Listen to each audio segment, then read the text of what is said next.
JayEmm on Cars is sponsored by Car Vertical. With just a registration number, or even better, a VIN, Car Vertical will search over 20 European databases to find out whether any car you're looking at has a hidden past. They can see if a vehicle was used as a taxi, stolen, suffered fire damage, or involved in a crash, even when it wasn't written off, so could pass other checks. Car Vertical is now an essential tool in my car buying kit, putting all the information I need to know together in one easy-to-read report. Even better, if you follow the link in the description down below, you'll get 10% off. A big thank you to them for being today's sponsor. Hello everybody, I have been doing this YouTube lark for long enough now that I appear to be getting some repeat customers, which is something I really enjoy because it's lovely to see how people's car journeys have developed, the new things they've started looking at, and of course, more content for me, which means more content for you, which is a win for everybody. Now, some people have a very eclectic taste like myself, but others really know what it is that they like. And one such individual is a chap called Brad. He's brought me several very unusual pieces of JDM machinery over the last year. Those included the Nissan President, the Honda Elysion, and now this, which is a Nissan 370GT. Or, to give it its proper name, the Nissan Skyline 370GT 55th Anniversary Edition. I'm sure for most people out there, even the casual petrol head, you'll know the Skyline name. But for many, that begins with the R32 and ends with the R34, or the R35 if you still insist on calling the GTR a Skyline. In actual fact, the Skyline story began quite some time ago, in 1957, where it was manufactured by the Prince Motor Company, brought in as part of Nissan about 10 years later. That is the reason this car is celebrating 55 years. It is 55 years of the Skyline, and this was in 2012. Although it's the R32 3 and 4 generation Skyline which hogged the limelight over in the decadent West, this is actually the 12th generation car, and its internal chassis code is V36. So after the R34, they changed to the V35, and then this followed that, and it's also been replaced. This was actually introduced in 2006. There was a 50th anniversary 370, and then, of course, 5 years later, you had the 55th. This is, in theory, a bit of a plaque and stripe special. However, here in the UK, the 370GT is such an unusual car that it's a very special thing, even ignoring the fact this is a special edition. Only 555 of these were made for the world market, with a further 55 coupes. American viewers in particular may be more familiar with this shape of car because in some places they sold a version called the Infiniti G37, which is mechanically and aesthetically very similar. So what are we actually looking at? Well, this really is a four-door saloon aimed, I suspect, at the sort of 3 Series equivalent marketplace. Although I have a great interest in it, I don't claim to always understand the inner workings of Japanese car politics. Perhaps the strangest thing about this is the choice of engines.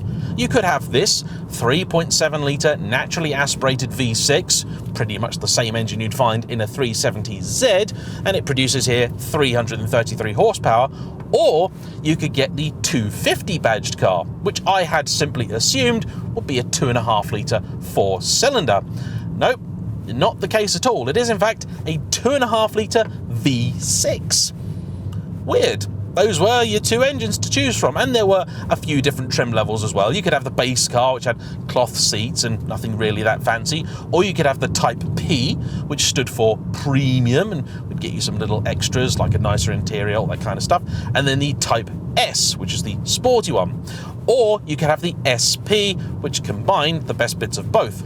Confusingly, the Type S or SP in the coupe got you quite a bit more than it did in the sedan. So the Type S coupe would get you bigger brakes and also 19-inch wheels over the regular 17s, whereas here in the sedan you've still got the normal, somewhat inadequate looking brakes and 18-inch wheels, which have then been replaced here with 19-inch Enkis. They do actually really suit the look of this car. 3,000 quid, but 3,000 quid well spent.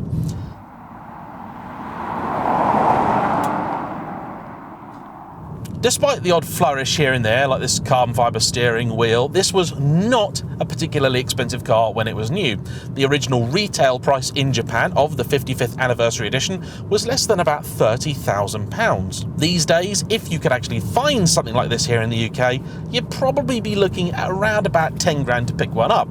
So it's not a particularly expensive car, but not dirt cheap either. There was a choice of 2 gearboxes for this car, 6-speed manual or a 7-speed automatic, and that's what this one has today. When you're just bimbling around, it's actually quite smooth, keen to change, and is really rather pleasant. It's a very nice and easy car to drive. Steering's also got a really quite lovely feel. It's very keen to move off centre. It's fairly light, but you get quite a bit of texture through it. Very unusual, not at all what I expected. So there is a man in front of me who appears to be, I don't know, is he ploughing the road? Is that what he's doing? He's scratching the road. I'm actually impressed. He's genuinely, it looks like a cat, or actually 12 cats have been kind of dragged down the tarmac. So it's inside here where you'll notice one of the big changes for the 55th anniversary. It's not really a transformation with this special edition, but there's just a couple of nice touches. You have this red leather seating, which is really quite nice. Soft, comfortable, and you've got a little bit of stitching in there saying that the Skyline has been made since 1957. You also get this black paintwork, which actually, when the sun hits it, has a really wonderful look, because it goes almost sort of plum coloured. There's a lot of metallic in there. There's some red, some purple, some blues. Really spectacular.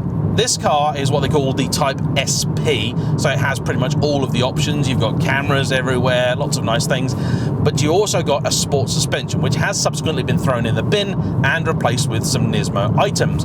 That being said, although there's a little bit of bounciness to the ride, it's not actually unpleasant at all, and actually quite like the way that this car feels. I'm now going to bop it into manual mode and use the paddle shifters, which I know are fixed to the column, not the wheel, and they've also got a sort of leather backing and a bit of metal inner. Really quite nice. Oof, blimey, she's very keen to come around at the rear. Cripes, did not expect that. Yeah, traction control light, very keen to illuminate.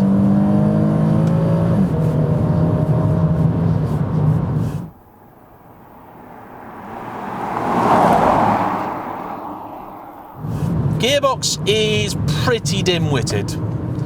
It's not quick, it's not impressing me at all, which is a shame because the paddles themselves actually really rather nice. This car also has a very odd feeling about it because the steering does seem to have just this touch of disconnection, but also you can sense that behind the disconnection, the chassis is actually reasonably planted. It's very like my Maserati, this. Up until about 7/10 or so, it's actually very, very happy, and at the 7/10 mark, it really kind of comes alive, gives you a bit more feel and feedback. But if you ask it to do any more than that, you do feel like that's a step too far. Interior is so typically Japanese because you have this weird mixture of the really nice and the really not nice, like this carbon fibre steering wheel, these lovely leather seats, then this very, very plain sort of grey fabric roof lining that goes in nearly every Japanese car that you get in. Then you've got this kind of vinyl scratchy stuff here, a little bit of sort of trying to look like metal but obviously isn't trim, and some fairly cheap switches that will be familiar to more or less anybody that's been in a Nissan in the last 15 years. But that's okay because this wasn't ever particularly expensive. If you think about it, 29 grand, which is roughly what this car cost when new, it was about the same amount of money to get you in a pretty povo spec 3 Series. In fact, that would only just about have got you in a half-decent Golf. Not sure really even fully into Golf GTI money by that stage. So the fact the interior isn't Lexus-like is acceptable. There's also a fair amount of space in it. You've got plenty in the back seats, although headroom is a little bit compromised, and the boot's actually a pretty good size too. Currently, this car is in a sort of halfway stage between Japan and England. No matter where you're driving it, it does think you're just outside Tokyo. However, the speedo is now reading correctly in miles per hour rather than kilometers. There is a way of being able to get all of this changed out so that it looks pretty much English. You can have all of these Japanese buttons replaced with ones that have English text on. They've not just, you know, doodled on top with a Sharpie what they mean. They've actually done a proper job, and you get new buttons and all that kind of jazz. Car Wings apparently is a Nissan thing. It's like a communication and entertainment bit. I suppose maybe equivalent to iDrive. If someone could tell me more accurately what that's all about, I would love to know.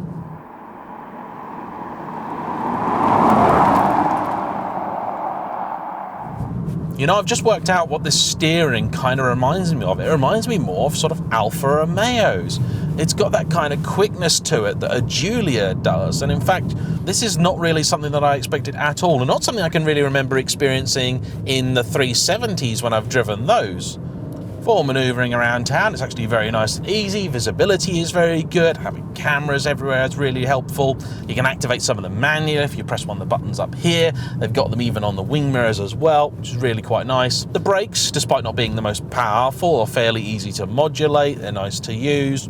You've got plenty of space in here. You can get into a nice driving position quite easily. Fully electric seat.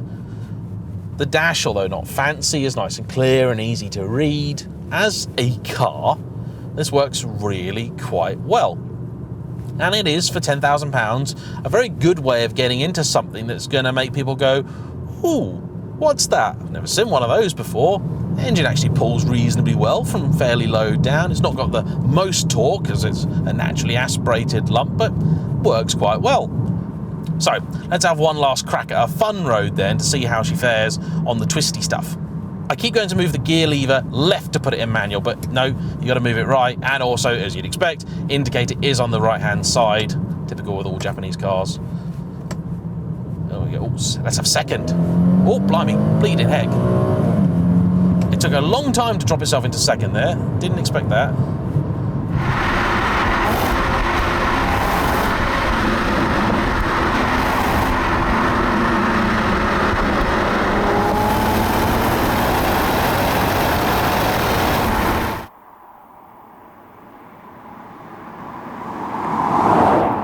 The gear shifts themselves do actually seem to be rammed home fairly quickly. It's just, it takes a very long time to respond to your inputs. That is not that exciting to drive. Feels very much like the Maserati. Very keen to turn in, but also feels sort of stood up on its corners, so you can't really throw it around. Your centre of gravity still feels relatively high, and the ability level of this car is still reasonably low. But what it can give you is quite fun.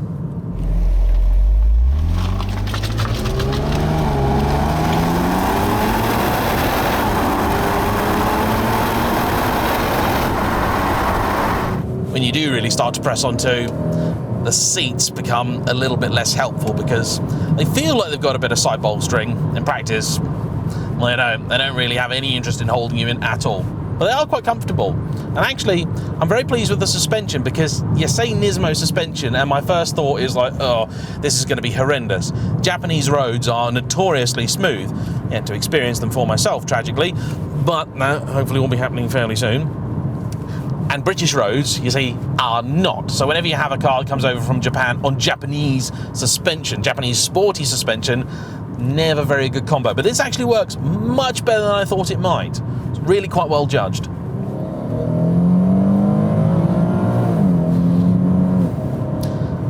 So there we have it. There's a little bit about a really unusual slice of JayEmm machinery that could be yours for a reasonable sum, if Brad ever decides to actually sell it. Otherwise, good luck importing another one because they're pretty rare, even in the country from whence they originate. So here, they're like rocking horse doo-doo. Anyway, that's enough from me. Please like, comment down below, subscribe if you haven't already, and we'll see you all for the next one. Bye-bye.